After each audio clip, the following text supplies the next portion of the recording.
ஒரு ஒரு ஒரு தவறான கருத்தை புகுத்தினார். ஆன்டி கிராவிட்டி, அதாவது கிராவிடேஷன் போர்ஸுக்கு எதிரான விசை. கிராவிடேஷன் போர்ஸ் அப்படின்னாக்கா ஈர்க்கும் விசை, ஒன்றை ஒன்று ஈர்க்குகின்ற விசை. ஆன்டி கிராவிட்டினாக்கா இதுக்கு எதிராக செயல்படுகின்ற விசை, ரிபல்சிவ். அதனுடைய எஃபெக்ட் என்னன்னாக்கா ரிபல்சிவ். இப்படி ஒரு விஷயம் இருக்கு. அதனாலதான் இந்த யூனிவர்ஸ் இப்படியே ஸ்டாட்டிக்கா நின்றுட்டு இருக்கு அப்படின்னு சொன்னாங்க. சரி, காலம் கொஞ்சம் கூட போச்சு. கிட்டத்தட்ட 1929 எட்வின் ஹப்பிள் அப்படின்ற ஒரு மிகப்பெரிய அறிஞர் தோன்றினார். Edwin Hubble. அந்த எட்வின் ஹப்பிள் தன்னுடைய சக்தி வாய்ந்த தொலைநோக்கிகளை வைத்து விண்ணை ஆராய்ந்து கொண்டிருக்கும் பொழுது ஒரு வியக்கத்தக்க காட்சியை காணுகிறார். என்ன காட்சி? விளங்குற மாதிரி சொல்லணும்னாக்க ஒரு 5 நிமிஷம் எக்ஸ்பிளைன் பண்ண வேண்டியதாக இருக்கும். அதாவது நம்ம நட்சத்திரங்களை டெலஸ்கோப்ல நாம பார்த்தோம்னா அந்த டெலஸ்கோப் வழியாக நட்சத்திரங்களிலிருந்து ஒளி நம்மை நோக்கி வரும். இந்த ஒளியை நாம மற்றொரு கருவியில பிடிக்கிறோம். அந்த கருவி வழியாக அந்த நிறமாலை நோக்கி அப்படின்றது அந்த கருவிக்கு பேரு. அந்த நிறமாலை நோக்கியில் அந்த ஒளியை செலுத்தினால் அந்த ஒளியானது நிறப்பிரிகை அடையும். அதாவது ஒளியானது மழை துளிகளில் படும் பொழுது ரெயின்போ வருது இல்லையா, 7 வர்ணத்தில் ரெயின்போ வருது இல்லையா, அதே மாதிரி ஒரு பிரிசத்துக்குள்ள, அதாவது பிரிசம் என்று சொல்லுவது ஒரு கண்ணாடியாலான ஒரு முப்பட்டை கண்ணாடி, அது வழியா அந்த ஒளியை அனுப்புனா இந்த ஒளி இந்த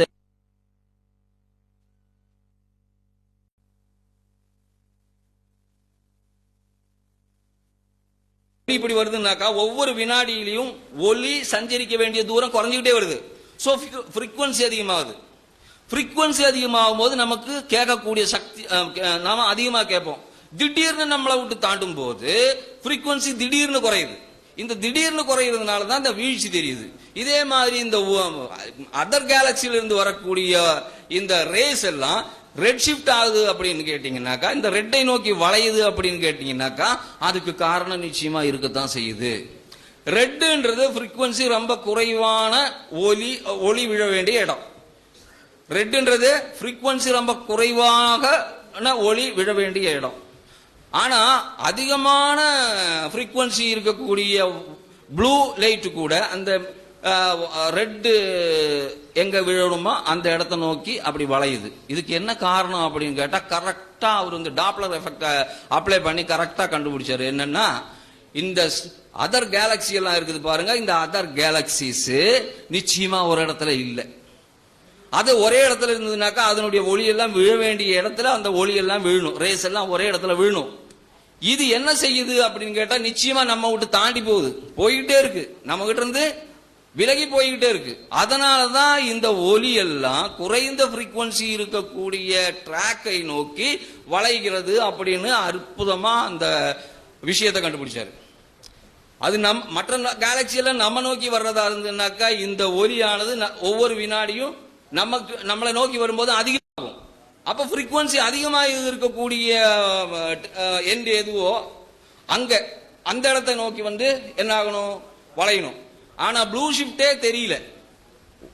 ஃப்ரீக்வன்சி அதிகமான ஒளி அப்படின்றது ப்ளூ வயலட், அந்த இடத்தை நோக்கி இது வளையணும், வளையவே இல்லை.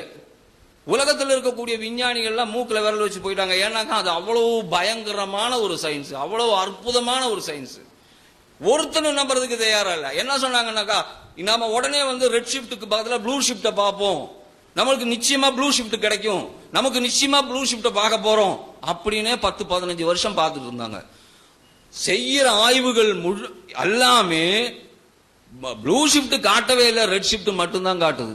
இதுல இருந்து தான் முடிவுக்கு வந்தாங்க. என்னன்னு, இந்த பேரண்டம் அப்படின்னு சொல்றது அண்ட சராசரங்கள் அனைத்தையும் உட்படுத்தி இருக்கக்கூடிய இந்த மாபெரும் பிரபஞ்சம், அதுதான் பேரண்டம் அப்படின்ற தமிழ் வார்த்தையில யூனிவர்ஸ் அப்படின்ற ஆங்கில வார்த்தைக்கு நாம அர்த்தமா வச்சிருக்கோம். அப்போ இது ஒரே மாதிரி இல்ல, இது விரிவடைஞ்சுக்கிட்டே போகுது, எக்ஸ்பேண்ட் ஆகிட்டே போகுது அப்படின்னு நிரூபிச்சிட்டாரு. இப்பதான் சிக்கல் வந்துருச்சு. சரியான சிக்கல் வந்துருச்சு. இப்போ என்னன்னா இது இப்ப எக்ஸ்பேண்ட் ஆகிட்டே போகுதுன்னாக்கா இந்த டேட்ல இந்த தூரத்துல இருக்கு. அப்போ 1,00,000 வருஷத்துக்கு முன்னாடி எங்க இருந்திருக்கணும்? இன்னும் கிட்ட நெருங்கி இருக்கணும்.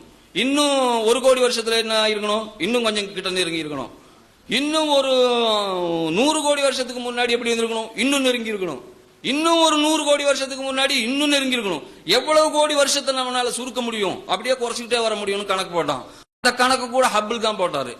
ஹப்பிள் எப்படி போட்டாருனாக்கா, இந்த கண்டுபிடிச்சு நிறுவனதுக்கு அப்புறம் இந்த கேலக்சி எல்லாம் ஒவ்வொரு செகண்ட்ல எவ்வளவு தூரம் போகுது அப்படின்றத கண்டுபிடிச்சாரு. அதுவும் ப்ரொபோர்ஷனேட்டா இருக்கு.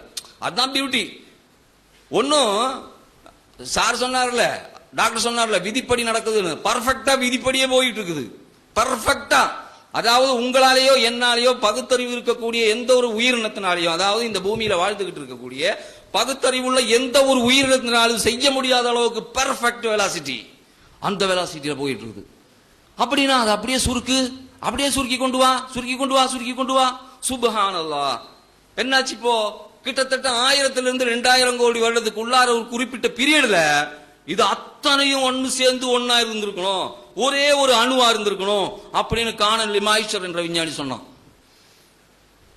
கானல் லிமாய்ச்சர் என்ற விஞ்ஞானி சொன்னான். இதுதான் டாக்டர் சொன்ன அணுவா அப்படின்னு சொல்லி போட்டு நினைப்பீங்க. இது இல்ல. அது அவர் சொன்னது ரொம்ப அதாவது ஆட்டம் அளவுக்கு இருக்கக்கூடிய அணுவை பத்தி சொன்னாரு. இப்ப கானல் லிமாய்ச்சர் என்ன சொன்னாரு அப்படின்னாக்கா, இது அப்படியே சுருக்குனா அதனுடைய பொருள் எவ்வளவு இருக்கும்? அப்படியே சுருக்குனா எப்படி சுருக்க முடியும்? சூரியனை கொண்டு வந்து பூமியில வைக்கலாம், மற்ற நட்சத்திரங்களை எல்லாம் கொண்டாந்து ஒண்ணு சேர்த்துடலாம். அப்படி சேர்க்கிறதா இல்ல இன்னும் அதை வந்து இறுக்கமா இணைக்க முடியுமா?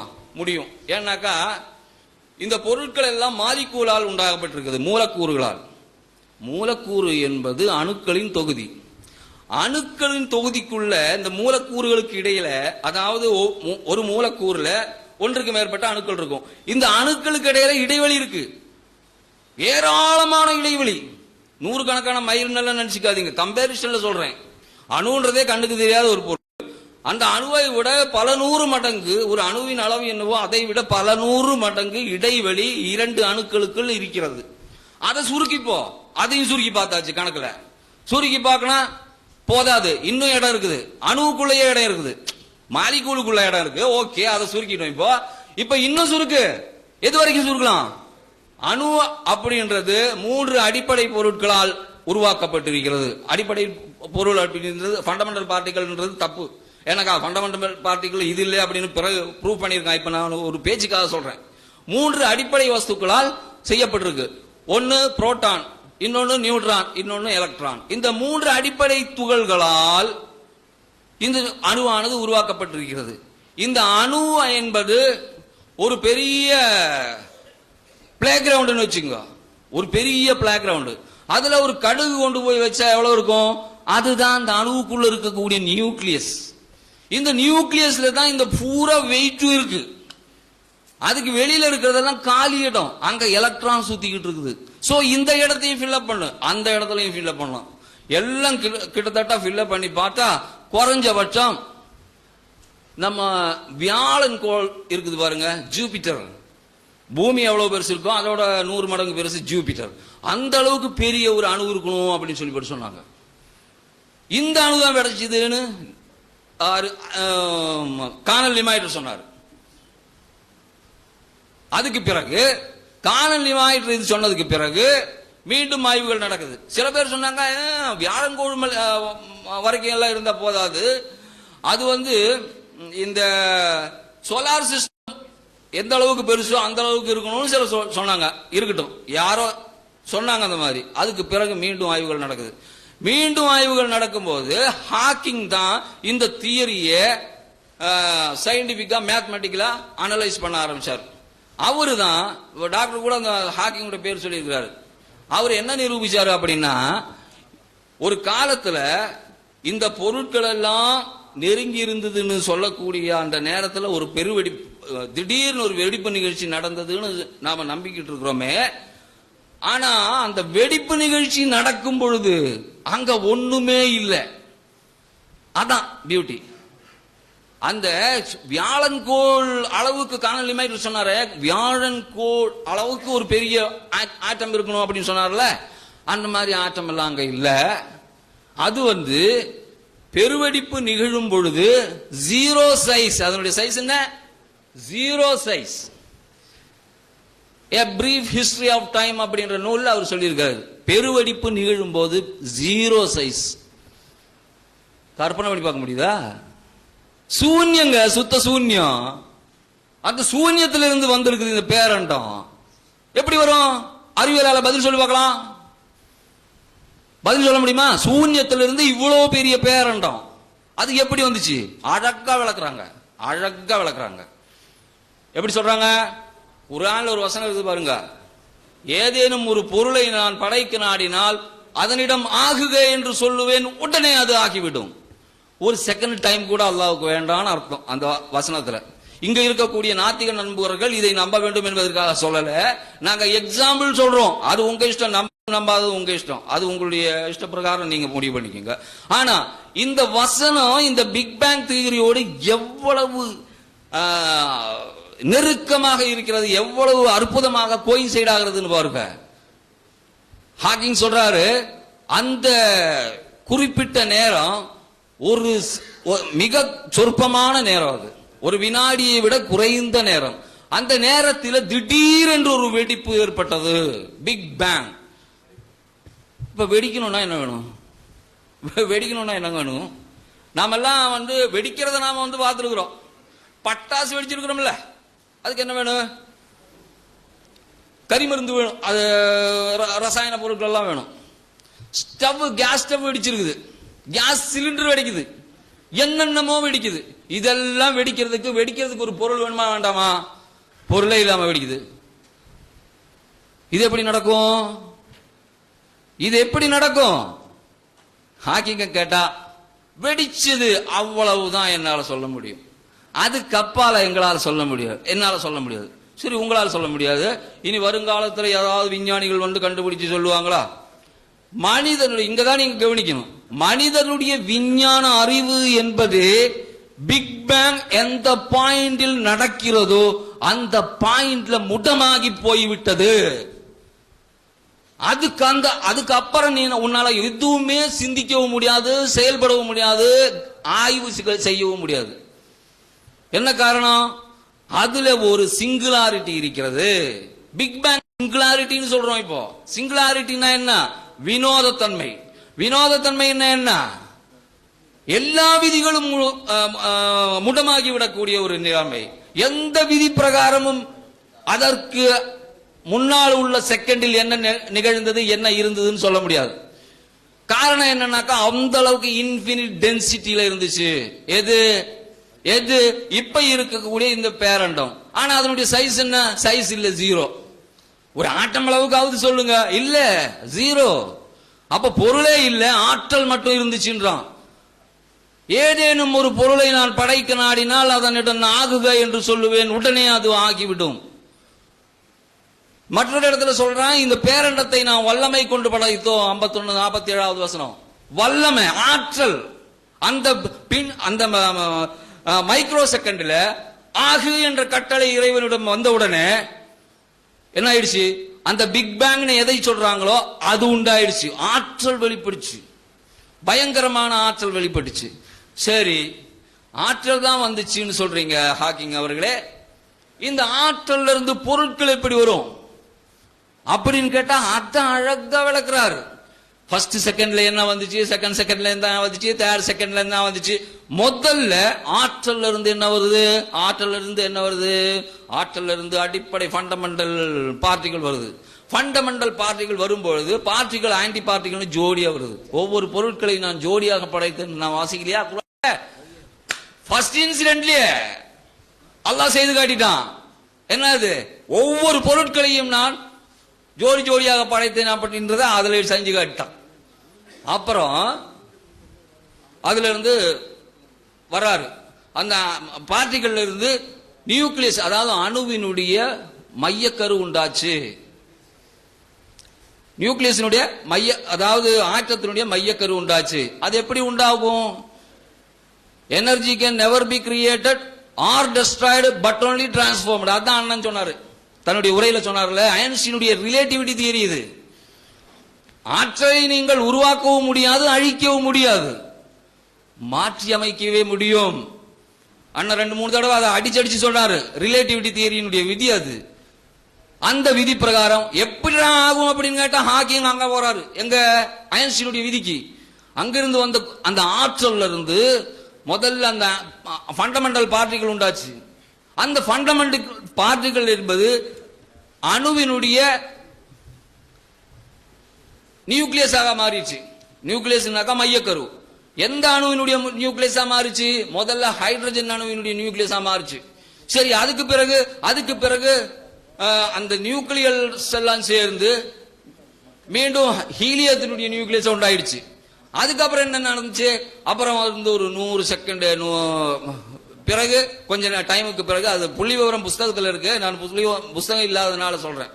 அதாவது இன்னும் கொஞ்ச நேரம் கழிச்சதுக்கு பிறகு வெப்பம் கொஞ்சம் தணிஞ்சு போச்சு. வெப்பம் கொஞ்சம் தணிஞ்ச உடனே எலக்ட்ரான்கள் ஃபார்ம் ஆகி அந்த அணுவினுடைய நியூக்ளியஸை சுத்த ஆரம்பிச்சு. உடனே ஒரு அணு இப்பதான் உண்டாகுதுங்க. அணு எப்ப உண்டாகுது? இப்பதான் உண்டாகுது. ஏராளமான அணுக்கள் உண்டாயிடுச்சு. இந்த ஏராளமான அணுக்கள் உண்டானதுக்கு அப்புறம் என்ன பண்ணுது? இன்னும் டெவலப் ஆகி பிரபஞ்சம் விரிஞ்சுக்கிட்டே இருக்குது. அதிபயங்கரமான ஸ்பீட்ல விரிஞ்சுக்கிட்டே இருந்து இப்படியே அணுக்கள் எல்லாம் இப்படியே போயிட்டு இருக்கும்போது வெப்பம் தனியா அது மாலிகுலா மாறிடுச்சு. அதாவது மூலக்கூறுகளா மாறுது. மூலக்கூறுகளா மாறி இப்படியே போய்கிட்டே இருக்கும்போது அதுக்கு இடையில வந்து கேலக்சிகள் உண்டாயிடுச்சு. கேலக்சி அப்படின்றது மிகப்பெரிய நட்சத்திர மண்டலங்கள்.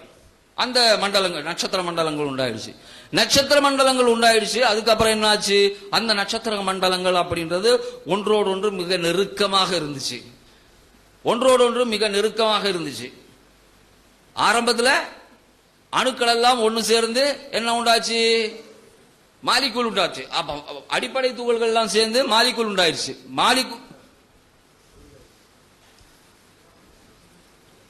அடிப்படை துகள்கள் எல்லாம் சேர்ந்து உங்களுக்கு அணுவினுடைய நியூக்ளியஸ் உண்டாகுது.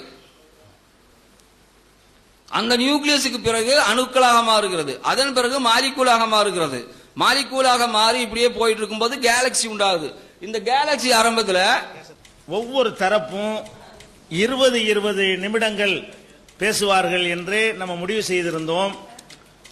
ஆனா இது நட்பு முறையில் உள்ள ஒரு விவாதமாக இருக்கிற காரணத்தினால், நீங்க பெருசா நாங்க பெருசான்னு காட்டுற நோக்கம் இல்லாத காரணத்தினால், ஒரு விஷயத்தை முழுமையாகவே நம்ம ஆய்வு செய்யணும் என்கிற அடிப்படையில் அதை தளர்த்தி டாக்டர் அவர்கள் வந்து அவங்களுடைய முழு வாதங்களையும் எடுத்து வைக்கிற வகையில் சுமார் 1 மணி நேரம் அவங்க பேசினாங்க. அதே மாதிரி அவங்க என்னென்ன வாதங்கள்லாம் வைத்தார்களோ அது எல்லாத்துக்கும் பதில் சொல்றதா முறையா இருக்குமே தவிர, எங்க நேரம் முடிஞ்சிருச்சுன்னு சொல்லி சில வாதங்கள் பதில் இல்லாமல் விடக்கூடாது என்கிற அடிப்படையில் நேரம் முக்கியமில்லை என்று நாங்கள் மறுபடியும் முடிவு செய்து இந்த 2 தலைப்பு இன்றைக்கு விவாதிப்பதாக இருந்தது. அதுல நிறைய ஒரு 2-3 மணி நேரம் அந்த மின்சார பிரச்சனையிலே போயிருச்சு. அதனால இறைவன் இருக்கிறானா இல்லையா, மனித படைப்புடைய தோற்றம், இந்த தலைப்பைய முழுசாக ஆய்வு பண்ணக்கூடிய வகையில் இன்றைய 2 விவாதத்தினுடைய தலைப்பு நேரத்தையும் இதுக்கே வழங்கி அதை வந்து ஒரு தெளிவடையணும் என்று நாங்கள் முடிவு செய்திருக்கிறோம். அதன் அடிப்படையில் நேரம் முக்கியம் கிடையாது. அவங்க சொன்ன எல்லா வாதங்களுக்கும் நம்ம பதில் சொல்லுவோம். நம்ம சொன்ன வாதங்களுக்கும் அவங்க பதில் சொல்லணும். கடைசியா ஒரு முடிவை வந்து கண்டிப்பா அடைவோம். எது பகுத்தறிவு உகந்தது, எது அறிவுபூர்வமானதுங்கிறது கண்டிப்பா தெளிவு பெறும். அதனால வந்து அந்த 20 நிமிஷங்கிற மாற்றப்பட்டிருச்சுங்கிற தெரிவிச்சுக்கிறோம். அந்த அவங்களுடைய வாதம் தொடர்பாக அப்துல் ரஹ்மான் சாஹிப் அவர்கள் விடுபட்ட இடத்திலிருந்து துவங்குவார்கள். அப்ப கடைசியா நாம எங்க நிறுத்தணும் அப்படின்னா, இந்த பெருவெடிப்பிலிருந்து படிப்படியாக அந்த ஃபண்டமெண்டல் பார்ட்டிகள் அணுவாக மாறி மாலிகுலாக மாறி கடைசியில் வந்து கேலக்சிகள் எவ்வாறு உருவாச்சு அப்படின்ற இடத்துல வந்து இப்போ நிற்கிறோம். இப்போ இந்த கேலக்சி எல்லாம் வந்து இந்த கேலக்சிகள் எல்லாம் வந்து மீண்டும் விலகி போய் இப்போது இருக்கக்கூடிய யூனிவர்ஸ் உருவாகி இருக்கிறது அப்படின்னு நாம் வந்து ஹாக்கிங்களுடைய புத்தகத்திலிருந்து பிக் பேங் தியரியினுடைய அடிப்படையில் நாம் வந்து விளங்குறோம். இப்போ நமக்கு தெரிஞ்சிக்க வேண்டிய சில விஷயங்கள் இருக்குது. அதாவது இப்போ வந்து இதை கொஞ்சம் விரிவாக எக்ஸ்பிளைன் பண்ணி சொன்னதுக்கு எதுக்குன்னு கேட்டிங்கன்னா, இதில் தான் இறைவனுடைய கைகள் இருக்கின்றது என்பதற்கு மிக அற்புதமான ஆதாரங்கள் இருக்கு. விளைக்கணும்ல. இப்போ டாக்டர் சார் வந்து நீண்ட நேரம் நமக்கு விரிவுரை ஆற்றினாரு. அந்த மாதிரி ஒரு விரிவுரை ஆற்ற வேண்டும் என்ற எண்ணத்துல நான் இது சொல்லல. நாம இந்த எக்ஸ்பிளைன் பண்ண விஷயத்துல இனிமே கேட்க போற கேள்விதான் ரொம்ப முக்கியம். அந்த கேள்வி எதிர்தரப்பில் உள்ளவர்களுக்கு விளங்க வேண்டும் என்றால், அதில் நியாயம் இருக்கிறது என்று தோன்ற வேண்டும் என்றால் இந்த விளக்கங்கள் முதலில் கொடுத்தே ஆகணும். அதனாலதான் நாம அது வந்து பேசியிருக்கிறோம். இப்போ முதல் கேள்வி, கடவுள் இல்லாமல் பேரண்டம் தோன்றிய, பேரண்டம் எப்படி தோன்றியது அப்படின்னு இப்ப சொல்லிட்டேன். சுருக்கமான ஒரு வரலாறு உங்கள் முன்னாடி வச்சுட்டேன், எப்படி தோன்றியது எல்லாருக்கும் கிளியரா இருக்கும்னு நினைக்கிறேன். இப்போ கடவுள் இல்லாம பேரண்டம் தோன்றுவதாக இருந்தால் பெருவெடிப்பு என்ற நிகழ்ச்சி எப்படி நிகழ்ந்தது? கேள்வி ஒன்று. ஒண்ணுமே இல்ல சூனியம் அப்படின்னாக்கா வெடிப்பு நிகழக்கூடாது, ஒண்ணும் வரக்கூடாது இல்ல. அல்லது ரெண்டு ஆற்றங்கள் இருந்து அது ரெண்டு ஆற்றம் மோதியதன் பிறகு அதிலிருந்து வெளிப்பட்ட ஆற்றல் தான் அது உண்டாச்சு அப்படின்னாக்கா அந்த ஆற்றல் எங்கிருந்து வந்துச்சு, அந்த ஆட்டம் எங்கிருந்து வந்துச்சு அப்படின்ற கேள்வி வருது இல்ல. அந்த சின்ன சின்ன ஆட்டத்தினால எல்லாம் அப்படி உருவாக்க முடியாது. ஏன்னாக்கா இந்த பிரபஞ்சத்துல நாம இருக்கக்கூடிய இந்த சோலார் சிஸ்டம் அப்படின்றது ஒரு கொஞ்சம் சைலண்ட் ஆகும். இந்த சோலார் சிஸ்டத்துல நாம இருந்துகிட்டு இருக்கிறோம். இந்த சோலார் சிஸ்டம் அப்படின்றது ஒரு நட்சத்திரத்தை மையமாக கொண்டு இயங்கக்கூடிய ஒரு சிஸ்டம். இந்த மாதிரி இந்த சூரியன் அப்படின்றது ஒரு நட்சத்திரம். இந்த மாதிரி ஏறத்தாழ 1,00,000 கோடி நட்சத்திரங்கள் இந்த கேலக்சியில இருக்கு. எவ்வளவு? 1,00,000 கோடி நட்சத்திரங்கள் இந்த கேலக்சியில இருக்கு. இந்த மாதிரி 1,00,000 கோடி கேலக்சிகள் வேறையும் இருக்கு. அவ்வளவுதானா? அவ்வளவு இல்ல, அவ்வளவு தூரம் இருக்குன்னு நாம இப்ப கண்டுபிடிச்சிருக்கிறோம். இன்னும் நாம வந்து கண்டுபிடிக்க வேண்டியது நிறைய இருக்கு. அப்ப 1,00,000 கோடி கேலக்சியில எல்லாம் நிக்காது. இது அதை விட பிரம்மாண்டமான எண்ணிக்கையில போகும். அப்ப நாம கேட்கக்கூடிய கேள்வி என்னன்னா, அந்த பெருவெடிப்பு என்ற அந்த பிராக்ஷன் ஆஃப் செகண்ட்ல வெளிப்பட்ட அந்த ஆற்றல் இவ்வளவு பேரதிகமான பொருட்களை உண்டாக்கும் அளவுக்கு அவ்வளவு பிரம்மாண்டமான ஒரு ஆற்றல் சூன்யத்திலிருந்து திடீர்னு கிளம்புமா? இத நீங்க நம்புறீங்க அப்படின்னாக்கா இதுக்கு பேரு தான் பகுத்தறிவா அப்படின்னு கேட்கிறோம். நம்பர் 2, சரி வெடிச்சிருச்சு, அதுல இருந்து இந்த யூனிவர்ஸ் அப்படியே விரிவடைஞ்சுக்கிட்டு வருது. யூனிவர்ஸ்னா அன்னைக்கு ஒண்ணும் இல்ல, வெறும் ஆட்டம்ஸ் அண்ட் மாலிகூல்ஸ் அவ்வளவுதான், ஃபண்டமெண்டல் பார்ட்டிகல்ஸ். இது இப்படியே விரிஞ்சுக்கிட்டு வருது. விரிஞ்சுக்கிட்டு வரும்போது இடையில கேலக்சி உண்டாகுச்சே. எப்படி? அதுக்கு என்ன விதி? கேலக்சி உண்டாச்சே. அப்படியே பரவுறதுனாக்கா ஒரே சீரா அப்படியே பரவிக்கிட்டு இருக்கணும். ஏன் அந்தந்த இடத்துல கேலக்சி உண்டாச்சு? ஹாக்கிங் சொல்றாரு என்னன்னாக்கா, அந்தந்த இடத்துல கிராவிடேஷன் அதிகமாச்சு அப்படின்றாரு. அந்தந்த இடத்துல கிராவிடேஷன்ல வர்ற பிளக்சுவேஷன்ல அந்தந்த இடத்துல சில இடங்கள்ல வந்து கிராவிடேஷன் அதிகமாகிறதுனால அங்க கேலக்சி உண்டாச்சு அப்படின்னு சொல்றாரு. நீங்க அந்த ஹாக்கிங் சொல்றதை ஏத்துக்கிறதா இருந்தா நிச்சயமா இந்த பெருவெடிப்பில ஆற்றல் மற்றும் வெளியே வரல, இந்த பேரண்டம் எவ்வாறு உருவாக வேண்டும் என்ற கட்டளையும் அதுல வந்துருச்சு அப்படின்னு நாங்க ஏத்துக்கணும். உண்டா இல்லையா? கேலக்சி அப்படின்றது ஒரு மிக நிச்சயமாக டிசைன் செய்யப்பட்டிருக்கக்கூடிய ஒரு தொகுதி. அபாரமான பகுத்தறிவிலிருந்து மட்டும்தான் அப்படி ஒரு டிசைன் வர முடியும். நாங்க கடவுள் இருக்கு அப்படின்னு சொல்றது பகுத்தறிவோட சொல்றோம். இதுவரைக்கும் கண்டுபிடிச்சிருக்கக்கூடிய கண்டுபிடிப்புகள் அனைத்துமே கடவுள் உண்டு அப்படின்றது பகுத்தறிவோடு புரிந்து கொள்ளும் வகையில தான் இருக்குது. பகுத்தறிவே இல்லை அப்படின்னாக்கா எது வேணாலும் சொல்லலாம், சும்மா உண்டாயிருச்சு, அது உண்டாயிருச்சு, இது உண்டாயிருச்சுன்னு சொல்லலாம். ஆனா இந்த இந்த எக்ஸ்பான்ஷன் இருக்குது பாருங்க, அந்த எக்ஸ்பான்ஷன் வந்து அந்த எக்ஸ்பான்ஷனே மிகப்பெரிய அதிசயம். அதுக்கு அடுத்தாப்புல அந்த எக்ஸ்பான்ஷன்ல உண்டாயிருக்கக்கூடிய இந்த கேலக்சியினுடைய ஃபார்மேஷன் இருக்குது பாருங்க, அது நிச்சயமாக ப்ரீ பிளான்ட் ஒர்க் அதுக்கு பின்னாடி இருக்குன்னு நாங்க பகுத்தறிவு பூர்வமா நம்புறோம். இதை மறுக்கணும் அப்படின்னாக்கா எப்படி இந்த மாதிரி ஒரு கேலக்சி உண்டாகும்? இந்த கேலக்சி அப்படின்றது வியக்கத்தக்க ஒன்று. எந்த இடத்துல போனாலும் நாம வந்து பார்த்தாலும் ரொம்ப இங்க எப்படி பாக்குறோமோ அதே மாதிரிதான் மற்ற இடத்துல இருக்கு. ரொம்ப ஸ்மூத். மனிதனாலும் உயிரினங்களாலும் இங்க இருந்து இந்த உலகத்துல நாம வந்து வாழ்ற மாதிரி விமானத்திலே இதுல வேணாலும் போற அளவுக்கு தான் அது இருக்குது. இந்த எக்ஸ்பான்ஷனே வந்து மிகப்பெரிய ஒரு அதிசயம். அந்த எக்ஸ்பான்ஷனுடைய அதிசய பத்தி சொல்லணும்னாக்கா அங்க வந்து நிச்சயமா இறைவனுடைய கை இருக்கு அப்படின்னு நம்ப வேண்டியதா இருக்கும். அது என்ன அப்படின்னு கேட்டீங்கன்னா, அந்த பெருவெடிப்பு நிகழ்ந்தது இல்ல, இந்த பெருவெடிப்பு நிகழ்ந்த சில மைக்ரோ கணங்களுக்கு பிறகு திடீர்னு அந்த விரிவாயிட்டு வருது இல்ல, திடீர்னு ஒரு குறிப்பிட்ட கணத்துல அதுக்கு ஒரு இன்ஃபிளேஷனரி எஃபெக்ட் வருது. அது என்ன அந்த இன்ஃபிளேஷனரி எஃபெக்ட்? அந்த இன்ஃபிளேஷனரி எஃபெக்ட் என்ன அப்படின்னு கேட்டீங்கன்னாக்கா, ஒரு குறிப்பிட்ட வினாடியினுடைய மிக சொற்பமான நேரத்துல இந்த பேரண்டம் அப்போது எந்த அளவுல சைஸ்ல இருந்துச்சோ அந்த சைஸை விட 10 to the power of 30 times பெருசாயிடுச்சு. 10 to the power of 30 times. இதுக்கு என்ன அர்த்தம்? ஒன்றுக்கு பின்னால 30 சைபர் போட்டா அது என்னன்னு படிப்போம். 7 சைபர் போட்டா கோடி, 14 சைபர் போட்டா கோடான கோடி, 21 சைபர் போட்டா கோடான கோடி. அப்ப 30 சைபர் போட்டா எப்படி? அப்ப அந்த 30 சைபர் போட்டா அந்த பேரண்டம் எந்த அளவுக்கு பெருசாகணுமோ அவ்வளவு பெருசா எந்த நேரத்தில் ஆச்சு? ஒரு பிராக்ஷன் ஆஃப் செகண்ட், ஒரு செகண்டினுடைய மிக சொற்பமான நேரத்தில். இது ப்ரீ பிளான்ட் இல்லாம வருமா? இது ஒரு டிசைன் இல்லாம வருமா? இதுக்கு பின்னாடி ஒரு டிசைன் செய்யக்கூடிய ஒரு பிரபஞ்சகர்த்தா இல்லாம இது நடக்குமா? அப்ப அந்த அந்த அந்த பிராக்ஷன் ஆஃப் செகண்டுக்கு முன்னாடி இந்த யூனிவர்ஸ் மிக சின்னதா இருந்ததுன்னு வச்சுங்க. அதாவது ஒரு மீட்டர்ல மில்லியனில் ஒரு பங்கு, அதாவது ஒரு மில்லி மீட்டர்ல 1000ல் ஒரு பங்கு இருக்குன்னு வச்சுங்க. ஒரு மில்லி மீட்டர்னா எவ்வளவு இருக்கும் நம்மளுக்கு தெரியுமில்ல. அது 1000 பாகமா பிரிச்சா ஒரு மைக்ரான், அது மைக்ரான் சைஸ்ல தான் வந்திருக்கு. அந்த பிக் பேங் ஏற்பட்டுச்சு பாருங்க, அந்த மைக்ரோ செகண்ட்ல அவ்வளவுதான் வந்திருக்கு. ஏன்னாக்கா அதுக்கு முன்னாடி ஜீரோ. யார் சொல்றது? ஹாக்கிங் சொல்றாரு zero.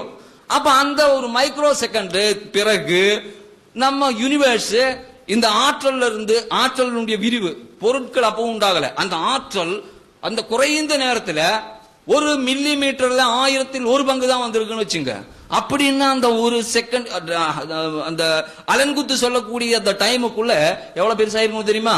10 to the power of 21 kilometres பெருசாயிருக்கணும். அதாவது ஒன்றுக்கு பின்னால் 21 சைபர்கள் போட்டால் எவ்வளவு கிலோமீட்டர் பெருசோ அவ்வளவு கிலோமீட்டர் பெருசாயிருக்கணும். முஸ்லிம்கள் சொல்லல, இறைவனை ஏற்றுக்கொள்ளுவர்கள், அதாவது ஆத்திகர்கள் சொல்லல. ஹாக்கிங் என்ற நபர் உங்களுக்கு எல்லாருக்கும் தெரியும், ஒரு அற்புதமான சயின்டிஸ்ட். ஆனா அவர் நாத்திகர், எல்லாத்துக்கும் தெரியும். ஒரு நாத்திகரான ஹாக்கிங் சொல்றாரு. அப்ப அந்த சொற்ப நேரத்தில், ஒரு குறிப்பிட்ட அந்த சொற்ப நேரத்தில் இந்த யூனிவர்ஸ் ஆனது அப்போது இருந்த சைஸை விட 10 to the power of 30 times பெருசாயிருக்கு அப்படின்னு சொல்றாரு. நாம ஒரு சின்ன கணக்கு போடுறோம், இது நம்ம கணக்கு. அந்த நேரத்தில் இந்த யூனிவர்ஸ் மிக சின்ன அளவு, அதாவது ஒரு மில்லி மீட்டர்ல 1000ல் ஒரு பங்கு இருந்துச்சுன்னாக்கா அந்த சொற்ப நேரத்தில் எவ்வளவு பெருசாயிருக்கும்? ஒன்றுக்கு பின்னால 21 சைபர்கள் போட்டால் அது என்ன, அந்த எண்ணி மதிப்பு என்னவோ அவ்வளவு கிலோமீட்டர் பெருசாயிருக்கும். கோடான கோடான கோடி கிலோமீட்டர். எந்த நேரத்தில்? a fraction of செகண்ட்ல. இப்ப நான் கேட்கிறேன், அறிவியல் விதி என்ன சொல்லுது? அறிவியல் விதி என்ன சொல்லுது அப்படின்னு கேட்டீங்கன்னா, ஒளியின் வேகத்தை தாண்டக்கூடிய எந்த ஒன்றுமே உலகத்தில் கிடையாது, இந்த பிரபஞ்சத்தில் இல்ல. ஒளியின் வேகத்தை தாண்டவே முடியாது. இதுதான் ஐன்ஸ்டீனுடைய ரிலேட்டிவிட்டி தியரி. எல்லாம் விதிப்படி நடக்குதுன்னு டாக்டர் சார் சொன்னார்ல, இதுக்கு என்ன விதியை காட்ட போறாரு டாக்டர் சார்? காட்டட்டும். அதாவது ஒரு வினாடிக்கு 3 லட்சம் கிலோமீட்டர் தான் எதனுடைய வேகம்? ஒளியினுடைய வேகம். இந்த 3 லட்சம் கிலோமீட்டர் வேகத்தை தாண்டக்கூடிய எந்த ஆற்றலும் இந்த பேரண்டத்தில் கிடையாது அப்படின்னு ஐன்ஸ்டீனுடைய ரிலேட்டிவிட்டி தியரி சொல்லுது. பொய்ப்பிக்கிறாரா? ரிலேட்டிவிட்டி தியரி பொய்ன்னு சொல்ல போறாரா? ரிலேட்டிவிட்டி தியரி உண்மை அப்படின்னு நீங்க சொல்றதா இருந்தா இது எப்படி நடந்துச்சு? விதிப்படியா நடந்துச்சு. இது ஹாக்கிங் கேட்டா ஏதாவது ஒரு விதி இருக்கும், இப்ப நமக்கு தெரியாதுன்றாரு. அது யாரு வேண்டாலும் சொல்லிட்டு போலாம்ல, எதை கேட்டாலும் சொல்லிட்டு போலாம்ல. இதுவா பதிலு? இதுவா பகுத்தறிவு? இன்னைக்கு நாம அறிஞ்சிருக்கக்கூடிய அறிவினுடைய அடிப்படையில உங்களால நிரூபிக்க முடியுமா கடவுள் இல்லைன்னு? பிக் பேங் தியரி அடிப்படையா வச்சு யூ கேனாட், யூ நெவர், ஒருபோதும் உங்களால நிரூபிக்க முடியாது. அந்த அளவுக்கு ஆதாரங்கள் இருக்குது அதுல. அப்போ இது ஒரு 2வது ஆதாரம். இவ்வளவு பிரம்மாண்டமான ஆதாரங்கள் இருக்குது. இப்போ டாக்டர் சார் கேட்கிற கேள்வி என்னன்னாக்கா, இவ்வளவு நடந்தது கோடிக்கணக்கான வருஷங்களுக்கு முன்னாடி தானே. உங்களுடைய குர்ஆன் 6 நாள்ல பேரண்டம் படைக்கப்பட்டது அப்படின்னு சொல்லியிருக்க, இது அறிவியலுக்கு முரணான கருத்து தானே அப்படின்ற எண்ணத்துல ஒரு கேள்வியை கேட்கிறாரு. சரி, அப்ப அதை அங்க போகட்டும். அப்ப அடுத்த ஆதாரத்துக்கு வருவோம். அவ்வளவுதானே? இல்ல இல்ல இல்ல இல்ல இல்ல சரி சரி, அடுத்த தலைப்பில் வச்சுக்கலாம். அப்புறம் சரி. அன்புள்ள சகோதரர்களே, இந்த தலைப்பை என்ன சுருக்கி என்ன சொன்னோமோ அதை சுருக்கி நம்ம கொண்டு வர்றோம். அதாவது பெருவெடிப்பின் மூலமாகத்தான் இந்த பிரபஞ்சம் தோன்றியது. இதை எல்லாருமே இன்னைக்கு ஒத்துக்கொள்ள வேண்டிய நிலையில் எல்லாருமே இருக்கிறாங்க, யாரும் மறுக்க முடியாது. அப்ப இந்த பெருவெடிப்பின் மூலமாக தோன்றியதை பற்றி ஒவ்வொரு கட்டத்திலையும் இந்த பெருவெடிப்புக்கு பல விதமான வியாக்கியானங்கள் கொடுத்தாங்க. ஒன்று, ஒரு வியாழன் கோள் போன்ற ஒரு பொருளுக்குள்ள இந்த எல்லாம் அடக்கி வைக்கப்பட்டிருந்தது, அதுதான் வெடிச்சிச்சு. நாங்கள் முதல்ல ஆரம்பத்தில் என்ன சொன்னாங்க, வியாழன் இருக்குல்ல அந்த அளவுக்கு இந்த பூமி சூரியன் சந்திரன் எல்லாம் சேர்ந்து ஒரு பஞ்சு மிட்டாய் இருக்கிற பெருசா இருக்கு, அமுக்குனா சின்னதா போயிடும்.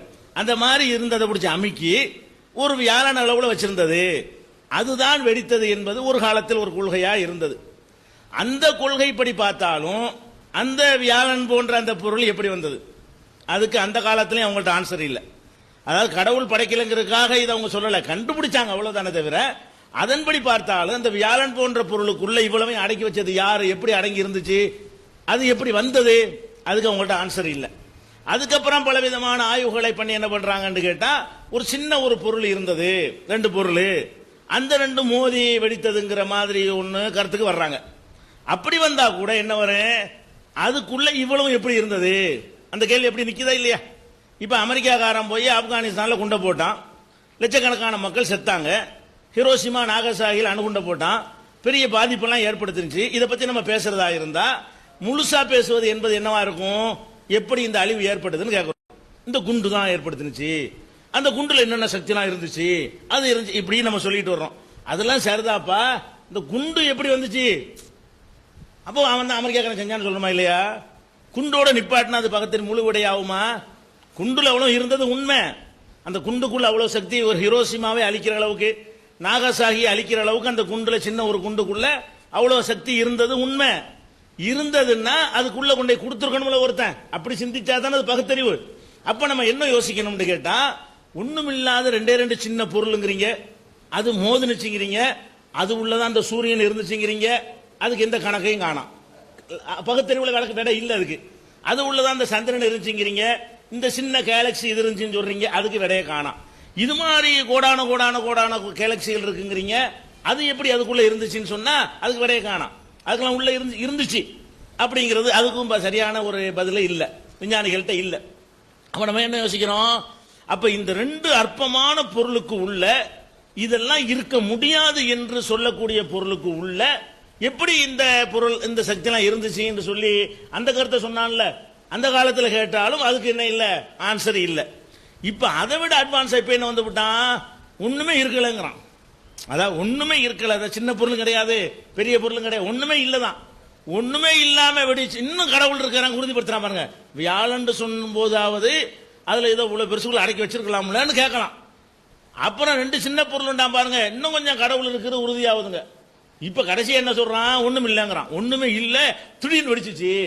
அப்ப ஒண்ணுமே இல்லாது வெடிப்பதாக இருப்பது பகுத்தறிவா, ஒண்ணுமே இல்லாத ஒரு பகுத்தறிவு உள்ள உண்டாக்கி வெடிக்க செஞ்சான் என்பது பகுத்தறிவா? ரெண்டுல எது பகுத்தறிவு, எது பகுத்தறிவுக்கு நெருக்கமானது?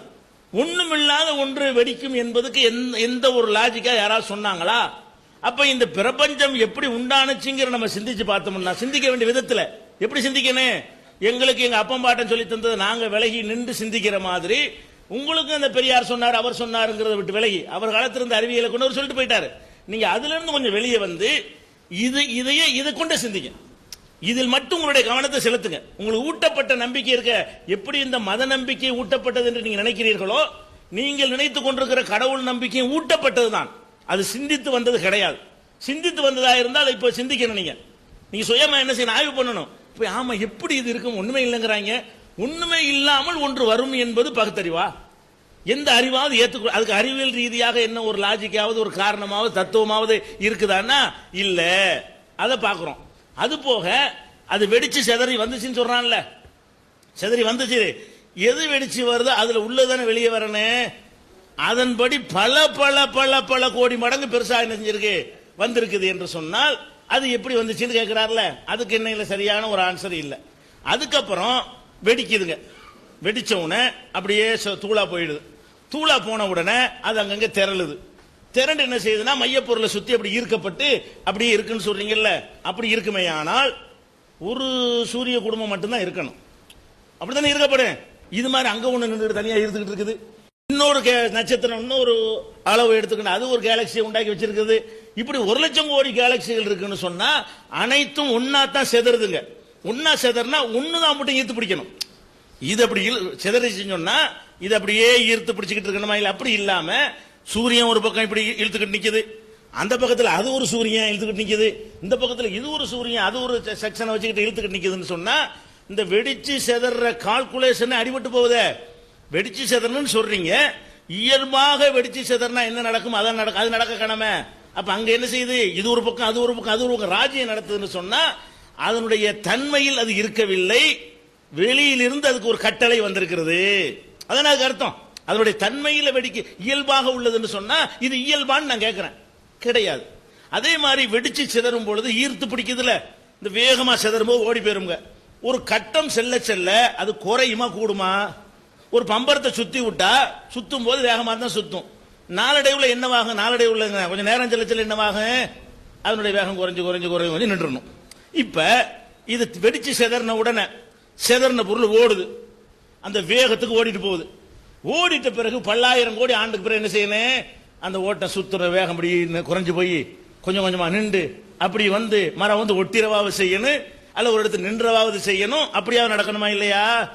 இப்ப என்ன சொல்றான்? விரிவடைஞ்சுக்கிட்டே போகுதுங்கிறான். அதாவது இன்னும் வேகம் எடுத்து போயிட்டு இருக்குங்கிறான். அப்ப இன்னும் வேகம் எடுத்துக்கிட்டே போயிட்டு இருந்தால் அது இயற்கை நியதியா? ஒரு இடத்துல நின்றுவது இயற்கை நியதியா? குறை சுத்தி விடப்பட்டது, அந்த வேகம் குறைவது என்ன வெடியின் மூலமாக தான் சுத்தி விடப்பட்டிருக்கு. ஒரு பயங்கர சத்தத்தை போட்ட உடனே, கடுமையான பவரை போட்ட உடனே அது வேகமா செதறுகிறது. செதறிக்கிட்டே போய்கிட்டே இருக்கக்கூடாது, ஒரு கட்டத்தில் நின்றுணுமே, குறைஞ்சிருணுமே.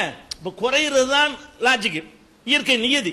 இயற்கை நியதினா ஒரு உதாரணத்தின் மூலம் ஒன்னு செஞ்சு காட்டலாம். எதை வேண்டாலும் நீ எடுத்து விட்டு ஸ்டார்ட் பண்ணி விட்டீங்கன்னு சொன்னா அது என்ன செய்யும்? ஸ்டார்ட் பண்ணிக்கிட்டே இருந்தா தான் அது இருந்துகிட்டே இருக்கும். விட்டியல்னு சொன்னா அந்த வேகம் என்ன செய்யும்? சக்தி அப்படி கொஞ்சம் கொஞ்சமா குறைஞ்சு குறைஞ்சு குறைஞ்சு குறைஞ்சு குறைஞ்சு குறைஞ்சு நின்று அப்படி இயக்கம் இல்லாமல் போயிடும். அப்ப இயக்கம் இல்லாமல் போகலை. அப்ப என்ன காட்டுது? முடியல. எந்த ஒரு அறிவியலாளருக்கு இதுக்கு வந்து ஆன்சர் பண்ண முடியல. அப்ப கடவுள் மறுப்புன்னு அவங்க மனசுக்குள்ள ஒரு தீர்மானத்தை வைத்துக்கொண்டு அது ஏன் மறுத்தாங்கன்னு கேட்டா அவங்க பார்த்த கடவுள் மேல உள்ள வெறுப்பு, பகுத்தறிவு பூர்வமா அந்த அறிவியலை வந்து லாஜிக்கா அவங்க பயன்படுத்தல. இதோட நிறுத்திக்கிட்டதுனால சில விஞ்ஞானிகள் கடவுள் இல்லைன்னு சொல்லி இருக்கிறாங்க. ஏன்? அந்த கிறிஸ்தவ திருச்சபைகள் செஞ்ச அநியாயத்தை பார்த்தாங்க. இந்த கடவுள் நமக்கு வேணாம் அப்படிங்கிற ஒரு வெறுப்பு ஆழமா பதியப்பட்டிருந்ததுனால இதன் பக்கம் அவங்க சரியா ஆராய்ச்சி செலுத்த முடியல. இன்னைக்கு கூட பெரிய பெரிய விஞ்ஞானிகளா இருந்து ஒரு கல்லை தூக்கி கும்பிடுறான், அவனுக்கு இது கல்லுன்னு அவனுக்கு தெரியல. பாத்தீங்களா? அந்த மாதிரியான ஒரு நிலையில அவங்க மதங்கள்ல பார்த்த அந்த நம்பிக்கையினால இந்த கடவுள் வேணான்றது நம்புறதுக்கு பதிலாக கடவுளை வேணான்ற தப்பா நம்பிட்டாங்க, தப்பா மனசுல பதிஞ்சிருச்சு. அதுக்குள்ள நின்றுகிட்டவங்க சிந்திக்கிறதுனால கடவுள் இல்லைன்னு ஒரு பக்கம் சொல்லத்தான் செய்யறாங்க விஞ்ஞானிகள்லாம். சில விஞ்ஞானிகள் கடவுள் இருக்கிறான்னு சொல்றாங்க, இருக்கத்தான் முடியும், கடவுளுக்கு வேலை இருக்குன்னு சொல்லக்கூடிய விஞ்ஞானிகள் இருக்கிறாங்க. ஆனால் விஞ்ஞானிகள் சொல்றது எதை ஏத்துக்கிறனே? விஞ்ஞானிகள் சொல்ற அறிவியலை தான் ஏத்துக்கிறனமே தவிர அந்த அறிவியல்ல இருந்து விளங்குற விளக்கம் தப்பா இருந்தா ஏத்துக்கிற கூடாது. இந்த அறிவியல்ல இருந்து என்ன விளங்குது? சூனியத்திலிருந்து வந்துச்சுன்னு மட்டும் சொல்லி போடுறான். சூனியத்திலிருந்து வந்தா என்னோட அர்த்தம்? லாஜிக் வர மாட்டேங்கிறான். அறிவியலை சொல்றான், அறிவியல்ல இருந்து பெற வேண்டிய லாஜிக் என்ன? அதில் கண்டுபிடிக்கணும். சூனியத்தில் வந்தது, சரி சூனியத்தில் வந்துச்சுல, சூனியத்தில் வருமா? எப்படி வந்துச்சு? அதான் தெரியல. எப்படி தன்னால வரும்? தன்னால வராது. தன்னால வராதுன்னு சொல்ற உனக்கு என்ன வைக்காத? தன்னால வராதுன்னா இவ்வளவு பெரிய பயங்கரமான ஆற்றலும் சக்தியும் உள்ள ஒரு பொருளா இருந்தா இதை விட பெரிய ஒரு ஜீனியஸ் மூலமா அவனுடைய ஆற்றல் மூலமா வந்துச்சுன்னு நம்புறதானே பகுத்தறிவா இருக்கு. அப்ப இந்த பிரபஞ்சம் படைக்கப்பட்ட அந்த விதம் அது விரிந்து கொண்டு, இன்னும் சொல்ல போனா அந்த விரிந்து கொண்டே செல்லுது பாருங்க. இதுல வந்து என்ன செய்யறான்னு கேட்டா டார்க் மேட்டர், அது டார்க் மேட்டருங்கிறான், பிளாக் எனர்ஜிங்கிறான், என்ன இருக்குன்னு தெரியலங்கிறான், கண்டுபிடிக்க முடியலங்கிறான். அது உடைஞ்சி வரும் பொழுது அது எவ்வளவு பொருளா விரிந்து இருக்கிறதோ அதுல சிலதான் கண்டுபிடிச்சிருக்கிறான், மீதி உள்ளது என்னடே தெரியல, ஆனா எப்படி பெருசா வந்துச்சுன்னு தெரியலங்கிறான். பெருசா இருக்கிறோம் எப்படி வந்துச்சு, இதுல இருந்து வரக்கூடாது, ஆனா எப்படி ஒண்ணு இருக்கத்தான் செய்யுது. அப்ப அறிவியல் வந்து எங்களால் விடை சொல்ல முடியல என்று சொல்லும் பொழுது அதோட அறிவியல் நிறுத்திக்கிறாங்க. விடை சொல்ல முடியல என்று சொன்னா அறிவியலுக்கு மேல அறிவு ஒன்று இருக்குல்ல, அறிவியல் வேற அறிவு வேற தானே. அறிவியல்ல வந்து கண்டுபிடிக்கிறது வேற. டாக்டர் இருக்கான்னா எக்ஸ்ரே எடுத்து பார்த்தா இன்னது இருக்குன்னு கண்டுபிடிப்பாங்க. அதோட நிறுத்திக்கிறதா? ட்ரீட்மெண்ட் பண்ணணுமா இல்லையா? கேன்சர் இருக்கு போயிட்டு வான்னு சொல்ல முடியுமா? கேன்சர் இருக்குன்னு வந்துச்சுன்னா அதுக்கு என்ன செய்யணும்? நெக்ஸ்ட் ஸ்டெப் போகணும்ல. இவங்க எல்லாரும் என்ன பண்ணிட்டாங்கன்னு கேட்டா, எக்ஸ்ரே எடுத்துட்டு வந்தவன பார்த்துட்டு உனக்கு கேன்சர் இருக்கு போயிட்டு வா, உனக்கு ஹார்ட் வீங் இருக்கு போயிட்டு வா, உனக்கு மஞ்சள் காமாலை இருக்கு போயிட்டு வான்னு சொல்ற மாதிரி தான் அறிவியலாளர்களுடைய பார்வை இருக்கே தவிர, ஆமாப்பா அது எப்படி, அது என்ன மேட்டர், என்ன செய்யணும், அதுக்கு நெக்ஸ்ட் ஸ்டெப் என்ன, எது பகுத்தறிவு நீங்க சொல்றீங்க? இதுதான் பகுத்தறிவு. எது பகுத்தறிவு? நாங்க யோசிச்சு பார்க்கிறோம். கண்டிப்பா ஒரு பெரிய ஜீனியஸ் இல்லாம, ஏன்னா இதுக்குள்ள அது இருக்க இயலாது. இதுக்குள்ள வந்து என்ன இருக்குது அது இருந்துச்சுன்னா இருக்கேன்னு சொல்லுங்க. இதுக்குள்ளதான் அந்த களஞ்சியம் ஸ்கூல் பில்டிங் உள்ள இருந்துச்சுன்னு சொன்னா, இருந்து வெடிச்சு காட்டுனா அப்ப என்ன சொல்லணும்? நமக்கு மேல என்னமோ இருக்குதானே சொல்லணும். இது உள்ள இருக்கிற அந்த கண்டென்சர் அந்த பேட்டரியும் காட்டினீங்கன்னு சொன்னா என்ன செய்யுங்க? இதுக்குள்ள உள்ள இருந்து ஒத்துட்டு போயிடலாம், இதுக்குள்ள இருக்க முடியும். இதுக்குள்ளதான் சென்னை நகரமே இருந்துச்சுட்டா, ஒருத்தன் உடைக்கிறான், உடைச்சோ சென்னை நகரம் அப்படி உண்டாய் நிக்குது. அப்ப என்ன செய்யணும்? எப்படா இதுக்குள்ள சென்னை இருக்குன்னு காப்பமா இல்லையா? அப்ப நமக்கு மிஞ்சின ஒரு சக்தி இருக்குது என்பதை இருக்குன்னா ஏத்தன ஆவணும், இல்லைன்னா ஏத்துக்கிற வேணாம். நமக்கு மிஞ்சி நம்மளால் விடை சொல்ல முடியாம அது சாத்திய நம்ம என்ன கால்குலேஷன் பகுத்தறிவுல போட்டு காட்டுறோமோ அந்த கால்குலேஷன் தப்பா போகுது. அப்ப இதை தான் நம்ம கேட்கிறோம்.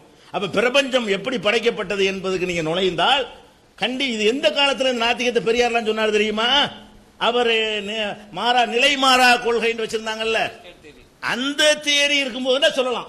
அவர்கள் காலத்துல பெரியார் காலத்துல என்ன அறிவியல் இருந்துச்சுன்னு சொன்னா, இந்த பொருள் இருக்குல்ல இது இப்படித்தான் இருந்துட்டு இருக்குது அப்படின்ற லெவலுக்கு இது ஆரம்ப விஞ்ஞானது, ஆரம்ப கட்ட விஞ்ஞானது அவருக்கு தெரிந்தது.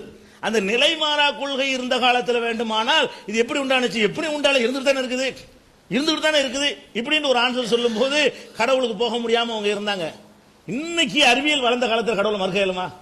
அன்னைக்கு மறுத்தவங்களோட காலத்தில் வேணா அதுக்கு ஒரு காரணமாக இருக்கு. ஏன்னா அதுக்கு மேல போகல, இல்லை கண்டுபிடிக்கல. இப்பதான் நம்ம யோசிக்கிறோம், அறிவியல் படி இவங்க என்ன கணக்கு சொல்றாங்களோ அந்த கணக்கு படி நடந்துச்சா இல்லைன்னா அந்த கணக்கை காட்டுங்க. ஒளி வேகத்துக்கு மேல இல்லைன்னு சொல்றீங்கல்ல, ஒளி வேகத்தெல்லாம் உடஞ்சி செதர்ந்துச்சா? அதுக்கு மிஞ்ச முடியாதுங்கிறீங்க. மிஞ்சி இருக்குதே, மிஞ்சி இருக்குன்னா இயற்கையாது. இயற்கையில் உள்ள வேகங்கள்லயே வெளிச்சம் தான் அதிகமா வேகமா போகக்கூடியது. ஒரு வினாடியில் 3 லட்சம் கிலோமீட்டர் போயிருங்கிறான். அவ்வளவு வேகமா செல்லக்கூடிய அதை மிஞ்சக்கூடிய எந்த ஒரு பொருளும் உலகத்தில் இல்ல. அப்படி இருக்கக்கூடிய நேரத்தில் அந்த வேகத்திலேயா இது உடைஞ்சு வந்துச்சு? அந்த வேகத்திலே விரிஞ்சுக்கிட்டு போகுது, அந்த வேகத்திலே சிதறடிக்கப்பட்டிருக்கு. அதுக்கு மிஞ்சி இருக்குன்னு சொன்னா அப்ப இல்லவே இல்லைன்னு நீங்க சொல்லக்கூடியது இருக்குன்னு என்ன அர்த்தம்? உங்க கால்குலேஷன் படி, உங்க விஞ்ஞான கணிப்பு படி, உங்க கண்டுபிடிப்பு படி இந்த உலகத்தையெல்லாம் அளந்து அக்குவேர் ஆணிவர் அலசி பார்த்த அடிப்படையில் எது இல்லைங்கிறீங்களோ அது இருக்குன்னா என்ன அர்த்தம்? அப்ப நம்ம எது இல்லைங்கிறோம் அது இருக்குன்னா அப்ப நம்ம கணக்கு மிஞ்சி ஒன்று இருக்குது, வேற ஒரு ப்ரோக்ராம் போடப்பட்ட அதான அர்த்தம். இதை விட என்ன கடவுள் நிரூபிக்க வேணுங்கிறீங்க? நாங்க நிரூபிக்க வேண்டியதே இல்லை, நீங்க தான் நிரூபிக்கணும். ஆனா நாங்க நிரூபிச்சுட்டு இருக்கிறாண்டு நாங்க காலகாலம் நம்புறது எங்களுக்கு போதுமானது. ஆனா இல்லைன்னு நிரூபிக்க வேண்டிய நீங்கள் எதை ஆதாரமா வைக்கிறீங்களோ அதை கொண்டே என்ன செய்யறோம்? இருக்குதுங்கிற நிரூபிக்கிற அளவுக்கு இருக்கா இல்லையா? இப்படி நம்ம மனம் திறந்து நம்ம சிந்திச்சு பார்க்கணும். நம்ம சிந்திக்கிற முறை சரியான முறையில் சிந்திக்கிறோமா? இதான் சிந்திக்கிற விதமா? அப்ப நம்ம அண்ணன் பகுத்தறிவை பயன்படுத்துறோமா? ஏன் நமக்கு மேல ஒரு நான் கேட்கிறேன், அந்த பொருள் தன்னால உண்டானுச்சு என்று அறிவு சிந்தனை இல்லாத ஒரு பொருள் முதல் பொருளா வைக்கிறத விட அறிவு சிந்தனை உள்ள ஒருத்தன் முதல் பொருளா இருக்கிற என்ன குறை? எங்க முடிக்கிறீங்க? சூனியத்தில் கொண்டே முடிச்சு அது தன்னால வந்துச்சு என்று சொல்வதை விட எது சிறந்த ஒரு பகுத்தறிவு? நீங்களும் ஒரு இடத்துல நிப்பாட்டி நாங்களும் ஒரு இடத்துல நிப்பாட்டுறோம். நீங்க எங்க நிப்பாட்டுறீங்க? ஒரு சின்ன பொருள் 2 பொருள் நிப்பாட்டுறீங்க, அல்லது இன்னும் சில பேர் வியாழன்ல கூட நிப்பாட்டுறீங்க. அதுக்கப்புறம் சில பேர் என்ன பண்றீங்க? சூனியத்தில் நிப்பாட்டுறீங்க. இந்த சூனியங்கிற அறிவு உள்ளதா? சிந்தனை உள்ளதா? பேசுமா? நம்மள மாதிரி இருக்கு அறிவு ஏதாவது இருக்குதா? அது என்ன செய்யணும் பிளான் பண்ணி நீ சூரியன் இப்படி போ சந்திரன் இப்படி போன ஐடியா பண்ணக்கூடிய ஏதாவது இருக்குதா? அப்படி இல்லாத ஒண்ணு தன்னால இருக்கு என்று சொல்வதை விட இதெல்லாம் தீர்மானிக்கிற ஒரு ஜீனியஸ் தன்னால இருக்கிறான் அங்க முடிச்சா என்ன தப்பு? இதை ஃபர்ஸ்ட் முடிக்கிறதுல பகுத்தறிவு இருக்குதா? இதை விட முந்தினது அவனை பத்தி கேட்காத, இது தன்னால ஏன் உண்டாச்சுன்னா கேட்கலாம். இதை படைச்சவனை நாங்க ஒரு வெறும் ஜடப்பொருளா நாங்க பார்க்கலையே, இவ்வளவையும் உள்ள ஒரு ஆர்டர் பண்ணுவா நடந்துரும். அவ்வளவு பெரிய சூப்பர் பவர் ஒருத்தன் இருக்கான்னு முடிப்பது அது கண்ணியமானதா? பகுத்தறிவுக்கு ஏற்றதா? எப்படி ரெண்டுல நீங்களும் ஒரு இடத்துல முடிச்சுதான் ஆகணும். இது எப்படின்னு கேட்டா அங்க போய் நின்றுவீங்க. இல்லைன்னா சாவர் வரைக்கும் பதில் சொல்லிட்டு இருக்க வேண்டியதான். அது அதுல இருந்து வந்துச்சு, கோழியிலிருந்து முட்டை, முட்டையிலிருந்து கோழி, முட்டையிலிருந்து கோழி, கோழியிலிருந்து முட்டைன்னு போயிட்டு முடியுமா? ஒரு இடத்துல நிறுத்தி ஆகணும். நீங்க எங்க நிறுத்துறீங்க? ஒன்னு சூனியத்தில் நிறுத்துறீங்க, அல்லது 2 சின்ன பொருள் நிறுத்துறீங்க, அல்லது ஒரு வியாழன் போன்ற ஒரு பொருளை கொண்டே நிறுத்துறீங்க. நாங்க என்ன அதுவே தன்னால வச்சுக்கிறீங்க, அதை இவங்க அறிவு ஏற்றுக்கொள்கிறது. நாங்க என்ன செய்யறோம்? அதை விட ஒரு பெரிய இடத்துல நிப்பாட்டும். இவன் இருக்கலாம், இவன் தான் அறிவு உள்ளவனா இருக்கான், ஜீனியஸா இருக்கான், அவன் தன்னால இருக்கலாம். இதுதான் தன்னால இருக்க இயலாது. இதை படைச்சவன் தன்னால இருக்கலாம். எது ரெண்டுல எது பகுத்தறிவு? இதுதான் விஷயமே, மேட்டரே தான். அப்ப இந்த கடவுள் இல்லைன்னு சொல்லக்கூடியவர்கள் எக்காரணத்தினாலையும் அறிவியல் படியோ விஞ்ஞானப்படியோ தத்துவார்த்த அடிப்படையோ லாஜிக் அடிப்படையிலையோ கடவுள் இல்லைன்னு நிறுவவே இயலாது. அவர்கள் கடவுள் இல்லைன்னு காட்டுறது எல்லாமே கடவுள் இருக்கிறான் என்பதைத்தான் காட்டும். இது ஒரு மேட்டருங்க. அதனால அந்த அந்த அறிவியல் அவர் சொன்ன அவ்வளவு விஷயம் உண்மைகள். அந்த வெடிச்சு சேதன விஷயங்கள் இருக்கு பாருங்க, அதெல்லாமே உண்மைகள் தான். உண்மைகளை தான் படமாக எடுத்து போட்டிருக்காங்க. அந்த உண்மையிலிருந்து இந்த கருத்தான் வருகிறது. எந்த கருத்து வருது? கடவுள் இருக்கிறான்ங்கிற கருத்து. அந்த உண்மையின் மூலமா விளங்குற கருத்துல தான் விவகாரம் இருக்குது. அவர் போட்ட அந்த ஆதாரங்கள் எல்லாம் எந்த ஒரு விவகாரமும் இல்லை. முதல் ஆதாரத்தில் இந்த குரங்கு மேட்டர் தான் விவகாரம் இருக்குது. அந்த பிரபஞ்சம் உடைஞ்சி வந்த விஷயம் இருக்குல்ல, ரெண்டு விஷயம் சொன்னார்ல, அதுல ஒரு விஷயம் 100% கரெக்டா சொல்லியிருக்கிறாரு. அதுல இருந்து தெரிகிற விஷயம் என்ன? ஒருத்தன் இருக்கிறான், சூப்பர் பவர் இருக்கிறான். அது என்னத்தினால இருக்கிறாங்க? சைக்காலஜிக்கலா அதையும் நான் சொல்லி போடுறேன். இவங்களுக்கு கடவுள்னு கல், மண், முயல், யானை, பன்னி எல்லாம் கடவுள் சொல்லி சொல்லி கொடுத்து அது இயற்கை வெறுக்கத்தக்கது ஆக்கப்ப, அதான் காரணம் ஆகிருச்சு. அதை மைனஸ் பண்ணுங்க. பன்னி கழுதுலாம் கடவுள், அது ஓகே. அதை எதை நீங்க எதனால நீங்க அதை வெறுத்தீங்கன்னு கேட்டா, நீங்க சிந்தனையினால வெறுக்கல. அதெல்லாம் சொல்லி சொல்லி காட்டி கடவுளுங்கிறான், கோரப்பொழு வச்சிருக்குது, கொம்பு வச்சிருக்கான் கடவுளா, இப்படி எல்லாம் நீங்க சொல்லி சொல்லி கேட்டவொன்னே என்ன ஆயிருச்சு? டோட்டலாவே கடவுள் இல்லைன்ற அளவுக்கு வந்திருக்கிறீங்களே தவிர, அதை நாங்களும் ரிமூவ் பண்ணி நாங்களும் இல்லைன்னு தானே சொல்றோம். அதெல்லாம் இல்ல. சூப்பர் பவர் தான் நாங்க சொல்றோம். சூப்பர் பவர் அந்த பேரு என்னமோ, நீங்க அல்லாங்க கடவுளுங்க கருத்தருங்க என்னத்த சொல்லிட்டு போங்க, அதை பத்தி பிரச்சனை இல்ல. கடவுள் இருக்கிறாரா இல்லையா? கடவுளுக்கு நீங்க இயற்கைன்னு பொருளா? இயற்கை இயற்கைன்னு சில பேர் சொல்லிடுவாங்க, அதுவும் கடவுள் தான். அது நீ கடவுளை இயற்கைங்கிற வார்த்தையா அழைக்கிறீங்கன்னு வருமே தவிர, இயற்கைன்னு ஒரு ஆர்டர் பண்ணுது, அது கட்டளை இடுது, இவ்வளவு பெரிய விஷயத்தை படைச்சிருக்குன்னு அது ஒண்ணும் இல்லாத சூனியமா? அப்ப கடவுளையும் சூனியமாக்குற மாதிரி ஒரு பதிலையும் சொல்லிட்டு போயிடறாங்க. இதுதான் மேட்டர். ஃபர்ஸ்ட் விஷயம்ங்க. ரெண்டாவது என்ன? இந்த பரிணாமம் சொன்னாங்கல்ல, பரிணாமம் என்பது ஒரு காலம் இருந்ததுங்க. தோற்றங்களை வைத்து, நல்லா கவனிக்கணும், தோற்றங்களை வைத்து ஒரு விஷயத்தை முடிவு பண்ணக்கூடிய காலத்தில் மனுஷன் வாழ்ந்தான். என்ன தோற்றம்? இப்ப மனுஷனை பார்க்கிறோம், குரங்க பார்க்கிறோமா? தோற்றத்தில் ஒரு சில விஷயங்கள்ல ஒற்றுமை இருக்குது, பல விஷயங்கள்ல கூட ஒற்றுமை இருக்குது. அப்ப அதை பார்த்தவன என்ன பண்ணுதுன்னா, ஒருவேளை இதுல இருந்து அது வந்திருக்க முடியுமோ அப்படிங்கிற மாதிரி எல்லாம் யோசிச்சு பார்த்து பல விதமான ஒரு மூளையை செலுத்தி ஒரு கருத்துக்கு வர்றாங்க. ஆனால் இதெல்லாம் அந்த காலத்தில், இந்த அறிவியல்லாம் இல்லாத காலத்தில் சொன்ன ஒரு சித்தாந்தம். இப்ப ஒன்றிலிருந்து ஒன்று வந்தது என்பது நிரூபிக்கிறதா இருந்தா மரபணு மூலமா தான் நிரூபிக்கணும், அல்லது ரத்தங்கள் மூலமா நிரூபிக்கணும், அல்லது உள் அமைப்பு அந்த கூறுகள் இருக்குல்ல அதன் மூலமா நிரூபிக்கணும். அதன் மூலமா நிரூபிச்சு பாத்தீங்கன்னு சொன்னா, குரங்குடைய ரத்தமும் மனுஷன் ரத்தத்துக்கு எந்த தொடர்பும் கிடையாது. பன்னி ரத்தமாவது மனுஷனுக்கு நெருக்கமா இருக்குது. குரங்குல இருந்து நம்ம இருந்தோம்னு சொன்னா, அதுக்கு முந்தின ஜெனரேஷன், அது சிம்பன்சியாக ஏதோ ஒரு குரங்கு இருக்கட்டு அதுவாக இருக்குமேயானால், அதுல இருந்து நாம வந்திருந்தோமேயானால், நமக்கு முந்தின இனமும் நமக்கும் பக்கத்து பக்கத்தில் இருக்கணுமா இல்லையா? நம்ம எதுல இருந்து வந்தோமோ அதுதான் எல்லா வகையிலும் நமக்கு நெருக்கமாக இருக்க வேண்டும். ஆனால் நீங்கள் விஞ்ஞானிகள் இப்ப என்ன செய்யறாங்க? ரத்தத்தை பத்தி எல்லாம் மூலக்கூறு கண்டுபிடிக்காத காலத்துல அவங்க சொன்னா எக்ஸ் குரூப், ஒய் குரூப், அந்த குரூப்லாம் சொன்னாங்களே, குரோமோசோம் சொன்னீங்களா, A group, B group, B1 பாசிட்டிவ்லாம் சொல்றீங்களே, இந்த குரூப்புகள்லாம் நீங்க பிரிக்கிறீங்களே, இதெல்லாம் இல்லாத ஒரு காலத்துல அவன் என்ன பண்ணா, இதுல இருந்து வந்திருக்கலாம், அதுல இருந்து வந்திருக்கலாம் அப்படின்னு சொன்னான். இது ஒரு அனுமானம், இது அறிவியல் பொறுப்புலாம் கிடையாது. ஒரு கால்குலேஷன் அவனா ஒரு ஐடியா பண்ணி சொன்ன ஒரு விஷயம் தான் அது. அது எப்படி எல்லாம் பொய்ப்படுத்தப்பட்டு ரெண்டாவது வருவோம்.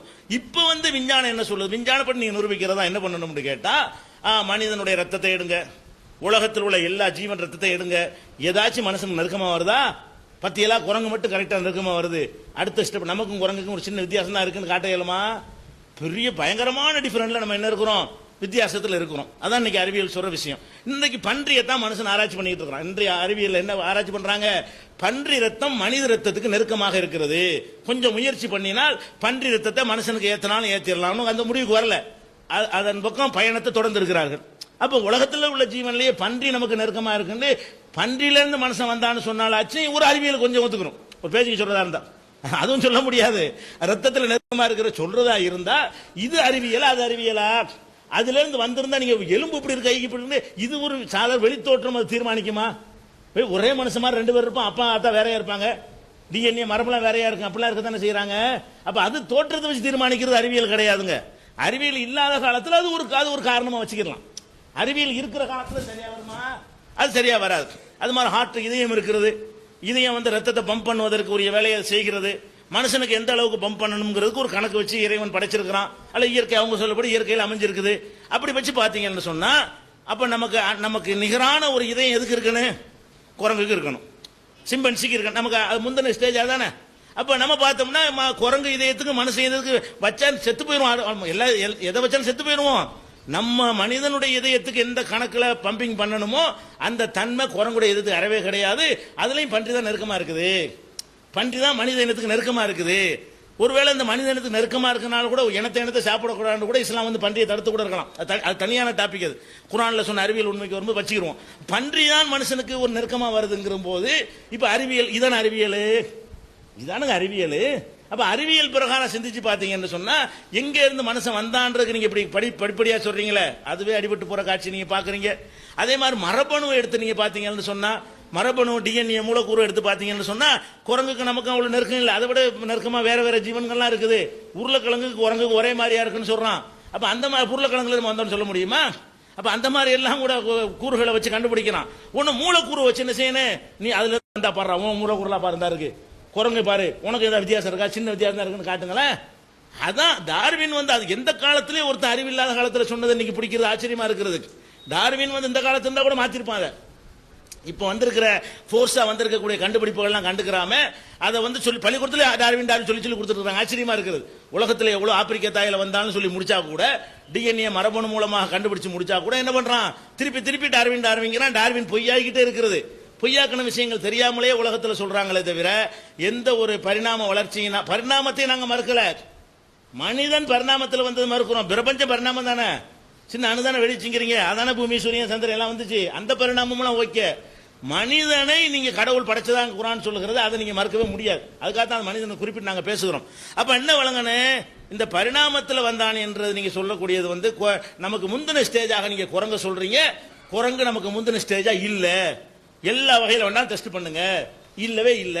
இந்த கணக்கு போட்டு சில படங்களை பார்த்து 1 2 3 சிம்பன்சிக்கு ஒரு நம்பரை கரெக்டா அடிச்சிருச்சிங்கிறலாம் ஒரு ஆதாரமா? கிளி ஜோசியமானா கிளி கரெக்டா எடுக்குமே, பச்சை கட்டடு சிவப்பு கட்டடு கரெக்டா இருக்கு, 4வது இதை எடு 5 ஒரே படத்தை எடுத்திருக்கா. கிளி ஜோசியம் பண்ணும் பொழுது அதான் குரங்கு செஞ்சு மனசு செய்யல. அதாவது ஒன்னே ஒரு விஷயத்துல வந்து சில விஷயங்கள்ல கூடுதல் தன்மை மோப்ப சக்தி இருக்கிறது. உங்க மோப்ப சக்தியோட நாய்க்கு கூட இருக்கும்.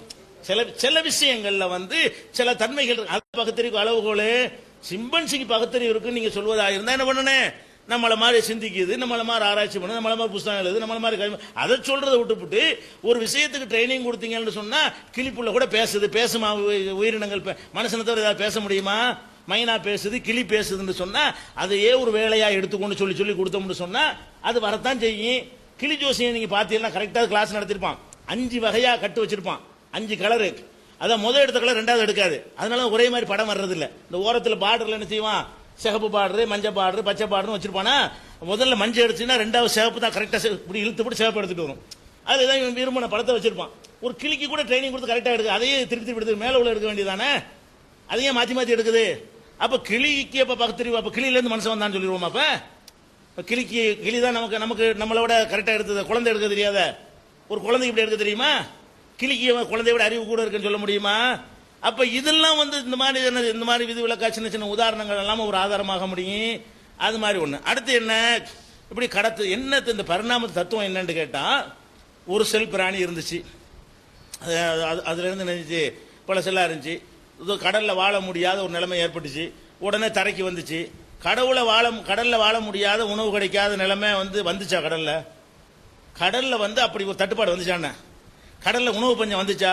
அன்னைக்கு இருந்ததை விட கோடான ஜீவன் பெருகி இருக்கு, கடல் உணவு கொடுத்துட்டு இருக்கிறது. அவங்க என்ன காரணம் சொல்றாங்க, கடல்ல உணவு தட்டுப்பாடுன்னு தரையை தேடி உணவு தேடி வந்துச்சுட்டாங்களே. அப்படி ஒரு காலம் உலகத்திலிருந்து உங்க அறிவு ஏற்றுக்கொள்கிறதா? கடல்ல உணவு தட்டுப்பாடு வந்துச்சுன்னா அந்த வெளியேறி வந்துச்சே, அந்த காலத்தில் இருந்ததை விட பல்லாயிரம் கோடி ஜீவன் கடல்ல பெருகி இருக்கா குறைஞ்சிருக்கா? அப்ப அம்புட்டுக்கு உணவு இருக்கத்தானே செய்யுது. அப்ப உணவு கிடைக்காம உணவு தட்டுப்பாடு வந்தோன்னு பூமியை நோக்கி வந்துச்சு, தரையில உணவு தருவதற்கு. தரையில என்ன உணவு இருந்துச்சு? ஒரு அளவும் கிடையாத. மனுஷன் உண்டான பிறகு உற்பத்தி ஆக்கின பிறகுதான் உணவுகள்லாம் இருக்கே தவிர தரையில என்ன இருக்குன்னு ஒண்ணும் இருக்காது. தரையில வந்தா மண்ணை தான் திங்கணும். அதுவும் மனுஷன் உற்பத்தி பண்ணி விளைச்சல் பண்ணாதான் உணவுகள் கிடைக்குமே தவிர மற்றபடி இயற்கையாக முட்கள் அந்த மாதிரி புட்பூண்டுகள் முளைக்குமே தவிர அது என்ன உணவை தேடி பூமிக்கு வந்துச்சுங்கிறீங்க? இது ஒரு டார்வின் சொல்லக்கூடிய அறிவுக்கு ஏற்றுக்கொள்ளதா இருக்குதா? அப்ப உணவு தட்டுப்பாடுக்காக வேண்டி வந்துச்சு அவன் சொல்றான், நம்மளும் கண்ண மூடிட்டு ஏத்தா இது எப்படி பகுத்தறிவாகும்? உணவு தட்டுப்பாடு இன்னைக்கு வரைக்கும் ஏற்படலையே கடல்ல. கடல் தான் பஞ்சம் இல்லாம வாரி வாரி வழங்கக்கூடியதா இருக்கிறது. அப்ப அந்த மாதிரியாக கடலுக்குள்ள இருக்கிற தட்டுப்பாடுனால பூமிக்கு வந்துச்சுன்னு சொல்றீங்க. அதுல முரண்படுறாரு. என்ன செய்யறாரு? முதல்ல பூமிக்கு தான் வந்துச்சுன்னு சொல்றாருல, தரையில தான் நடந்துச்சு. அப்படியே டார்வின் அந்த பல்ட்டி அடிச்சு செய்வார்னா மரத்தில் பறந்து கொண்டு வந்து தரைக்கு பின்னாடி இறங்குனுச்சுங்கிறார். அட முதல்ல ஆரம்பமே தரைங்கிறாரு. அவரே முரண்படுறாரு. ஒரு சொல்லக்கூடிய தத்துவம் வந்து அவர் போட்ட கிளிப்பில் வந்துச்சு ரெண்டுமே. முதல்ல என்ன பண்ணிச்சான், அந்த படம் போட்டு காட்டினாங்கல்ல, அப்படி மீன் மாதிரி இருந்து ஒரு பள்ளி மாதிரி தரைக்கு ஓடிதுன்னு சொல்லுங்க. அப்ப தரை முந்துனதா வானம் ஆகாயத்தில் தொங்குறது முந்துனதான்னு ஒரு முடிவுக்கு வாங்க. ரெண்டையும் நீங்க தான் சொல்றீங்க. டார்வின் என்ன சொல்றாரு, இப்படி பிடிச்சி தொங்கிட்டு இருந்தது, பிறகு நம்ம தரையில் இறங்கி வேட்டையாடினால் என்னன்னு சொல்லி அப்ப தரைக்கு வந்துச்சுன்னு சொல்றீங்கல்ல. அப்ப நீங்க ஆரம்பிக்கும் போது என்னென்று ஆரம்பிச்சீங்க? தரையில தான், கடல்ல கிடைக்காம தரைக்கு தான் வந்துச்சு நீங்க. அப்ப இது முந்தியா அது முந்தியாங்கிறது அவருக்கு கன்ஃபியூஸ் ஆகி போயிட்டாரா இல்லையா? அப்ப தரையிலேருந்து வந்து பறவைக்கு பறக்க போனுச்சா, அல்ல பறவையாக மரங்கள்ல வேட்டையாடி கொண்டு இருந்துச்சா, அல்ல மரங்கள்ல வேட்டையாடி தரைக்கு வந்துச்சா? தரை தானே ஃபர்ஸ்ட்ங்கிறீங்க. அப்ப ஃபர்ஸ்ட் சொல்லும் போது தரையை ஃபர்ஸ்ட்ங்கிறீங்க, அப்புறமேலு மரத்துல தொங்குறது தான் ஃபர்ஸ்ட். எப்படி? அதுவும் டார்வின் தப்பா தான் சொல்லியிருக்கிறார். அது ஒரு விஷயம் இருக்கிறது. அது மாதிரி ஒரு தன்மை அப்படியே கடத்துங்கிறாரு. என்ன கடத்தேன்? இந்த வாள்லாம் உதாரணம் காட்டுறாரு. நமக்கெல்லாம் வாள் ஏன் இல்லை, வீசினா நீட்டிட்டு இருக்குது. வாள் தேவையா இருந்த காலத்தில் வாள் பெருசா இருந்துச்சு, நம்ம அதை பயன்படுத்தாம இருந்தவன அந்த வாள்ல ஒரு 1/2 இன்ச்சு குறைஞ்சிச்சு. உதாரணத்துக்கு தான், 1/2 இன்ச்சுலாம் இல்லை, மைக்ரோ அளவுல சொல்றாம நான் புரிஞ்சுக்கிறதுக்காக சொல்றேன். ஒரு அடி இருந்துச்சுன்னு வைங்களேன் வாள், நம்ம பயன்படுத்தலைன்னு பிள்ளைக்கு என்ன செஞ்சேன், ஒரு 1/2 இன்ச்சு குறைஞ்சிரும். அந்த பிள்ளையும் பயன்படுத்தலன்னு வைங்க, அதனுடைய பிள்ளைக்கெல்லாம் இல்லை, பல தலைமுறை கழிச்சு தான் அது. நான் சொல்றது புரிந்து கொள்வதற்கு உதாரணத்துக்காக வேண்டிய எளிமையா சொல்றேன். அந்த பிள்ளைக்கு ஒரு 1/2 இன்ச்சு குறைஞ்சிச்சு, அந்த பிள்ளைக்கு ஒரு 1/2 இன்ச்சு யூஸ் பண்ணல. இல்ல, வாழை யூஸ் பண்ணிட்டு இருந்தா வாழை இருந்துகிட்டே இருக்கும். நம்ம யூஸ் பண்ணாதனால என்ன இருக்குது, வாழை கொஞ்சம் கொஞ்சமா குறைஞ்சிட்டு வந்து இப்போ கூட பாருங்க இப்படியான இருக்குங்கிறாரு. அந்த இப்படிக்கான மட்டும் இருக்குது, குறைஞ்சிட்டு வந்துச்சுன்னு சொன்னா அதை மட்டும் பயன்படுத்துறோமா நம்ம? இதை ஒரு ஆதாரம். எத்தனை விஷயங்கள் இப்ப இருக்கும் பின்னாடி கண்டுபிடிப்பான். வாள் மாதிரி ஒண்ணு நீட்டிட்டு இருக்கிறது மனுஷனுக்கு உண்மை. அது இந்த மாதிரி வாளா இருந்து பயன்படுத்தாம போய் அப்புறமேல குறைஞ்சிங்கிறதுக்கு ஒரு அறிவியல் ஆயுது. அப்படி பாத்தீங்கன்னு சொன்னா அதுக்கு சில பெரிய தத்துவமெல்லாம் சொல்லுவாரு டார்வின். இந்த ஒட்டைச்சிவிங்க கழுத்து பெருசா இருக்குல்ல, ஏன் பெருசா இருந்துச்சு? அது உணவுகள்லாம் எட்டாத தூரத்தில் இருந்துச்சான். எட்டி முயற்சி பண்ணி பார்த்துச்சான். பார்த்தா என்ன செஞ்சு, அதனால மரபணுல ஒரு மாற்றம் ஏற்பட்டுச்சான். அதனுடைய குட்டிக்கு என்ன செஞ்சு, அதனுடைய கழுத்தை கொஞ்சம் 1/2 இன்ச்சு கூண்டுச்சான். அது முயற்சி பண்ணி பார்த்தான் எட்டலண்டு. அப்புறம் என்ன வச்சு, அதுக்கு இந்த குட்டிக்கு ஒரு 1/2 எப்படி பெருசா போச்சு? ஏன்? இதெல்லாம் பெரிய பயங்கர தத்துவங்கிறாரு. இது அறிவா? இது லாஜிக்கா? இது பகுத்தறிவா? அப்படின்னு சொன்னா கங்காரில் வயிறுல ஒரு பை இருக்க, எதுக்கு முயற்சி பண்ணி அந்த பை வந்துச்சு? கங்கார் வந்து அந்த வயிற்றுல ஒரு பை போட்டுக்கிட்டு இருக்குல்ல, அந்த பை வருவதற்காக அது என்ன ட்ரை பண்ணுச்சு? எந்த ஜீவனுக்கு அந்த பை இல்லை. குட்டியை பைக்குள்ள போட்டு பாத்தீங்களா? கங்கார் வந்து குட்டியை சுமந்துகிட்டு இருக்கு. எதுக்காக அவர் ட்ரை பண்ண காரணத்தினால் அதுக்கு பை வந்துச்சு. ஒரு அது அது அது தனி படைப்பு. அப்படிதான் அதுக்கு ஆன்சர் பண்ண முடியுமே தவிர அது என்னமோ ஒண்ணுக்கு முயற்சி. இன்னும் சொல்ல போனா குரங்குக்கு தான் பை வரணும். குரங்கு தான் தூக்கி பையை வச்சு பிள்ளைய வச்சுட்டு தீருது. குரங்கு பாத்தீங்கன்னா ஆடு மாடெல்லாம் பிள்ளைய கையில தூக்காது. குரங்கு என்ன செய்யும், குட்டியை தூக்கிட்டு தான் தாவும். மரத்து தாவனா கூட இருக்கும். அப்ப குரங்கு இப்படி தலைமுறையா தூக்கிட்டு திரியுது. அதுக்குள்ள ஒரு பை வந்திருக்கானு மனிதன் ட்ரை பண்றானே. மனுஷனுக்கு ஏன் பை வரல?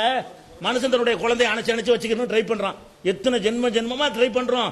அப்ப இவன் அவசியமா இருக்கு, இவனுக்கு ஒரு பை தேவையா இருக்குது, கஷ்டப்பட்டு இப்படி செஞ்சுட்டு இருக்கிறானே, இப்படியே ஒரு அமைப்பை உண்டாக்கிட்டு நல்லா இருக்குமே சொல்லி ஒரு பையை தூக்கி போட்டு குழந்தைய கூட ஈஸி தானே, எந்த வேலையும் பாதிக்காது. மனுஷன் கூட லட்சம் ஆண்டுகளாக நம்ம ட்ரை பண்றோமே, குழந்தைய தூக்கி அணைச்சு நமக்கு வரக்கானா குரங்குக்கு வரக்கானா ஒரு முயற்சி பண்ணாத கங்காருக்கு வருதுன்னா இது டார்வின் சொல்ற சரியா? இது அறிவியலான்னு கேட்கிறேன். அறிவியல் இன்னும் சொல்ல போனா டார்வினை பொய்யாக்கி விட்டாங்க. ஒரு எலி சீக்கிரமா வளரக்கூடியதுங்க. வேற ஜீவனை உதாரணத்துக்கு எடுத்தா அது வந்து பொய்யாகி போயிருங்க. எலியை எடுத்தான், எலி சீக்கிரம் நிவர்த்தி செய்யும். அடுத்த தலைமுறையை ஒரு 25 தலைமுறையை நீங்க இப்பவே பார்த்துக்கலாம். நீங்க வேற ஜீவனில் பார்க்க முடியாது. ஒரு ஆட்டுடைய 25 தலைமுறையை பார்க்கும் உங்க பேரன் தான் பார்ப்பான். ஒரு ஆட்டுடைய குட்டியை பார்ப்பீங்க, குட்டியை பார்ப்பீங்க, அதுக்கு நீங்க போய் சேர்ந்துருவீங்க. ஒரு ஆட்டுடைய 20வது பேரனை பார்க்க முடியுமா? உங்களுக்கு முடியாது. எலிக்கு நீங்க பார்க்கலாம். அது பாட்டு வதன்னு மாசம் ஒன்று பேர் தள்ளிக்கிட்டே இருக்கும். அவன் என்ன பண்றான் தெரியுமா? எலியை எடுத்து வாழை வெட்டுறான். வாழை வெட்டினவுன அதனுடைய புள்ளை வளரும்ல, அது 1.5 மாசத்துல அந்த பிள்ளைக்கு வாழை வெட்டுறான். அந்த பிள்ளைக்கும் வாழை வெட்டுறான். தலைமுறையா வெட்டிக்கிட்டு வர்றான். 20 தலைமுறை வெட்டிவிட்டான். பார்த்தா 21வது தலைமுறை அதே மாதிரி வாழோட தான் வருது. ஏன் தேவையில்லை? வெட்டி தானே விடுறீங்க. வெட்டி விட்டால் அது மரபணு அப்படி கடத்தி இருக்குமே. ஆனால் என்ன செய்யணும்? இந்த படங்கள்ல கூட இருக்கா? எதுக்கு படம் போட்டிய? எலி படம். அவர் நிரூபிச்சு காட்டினவரு. அந்த விஞ்ஞானி என்ன இருக்காரு, நிரூபிச்சு காட்டியிருக்கிறாரு. அப்ப இதெல்லாம் பொய்.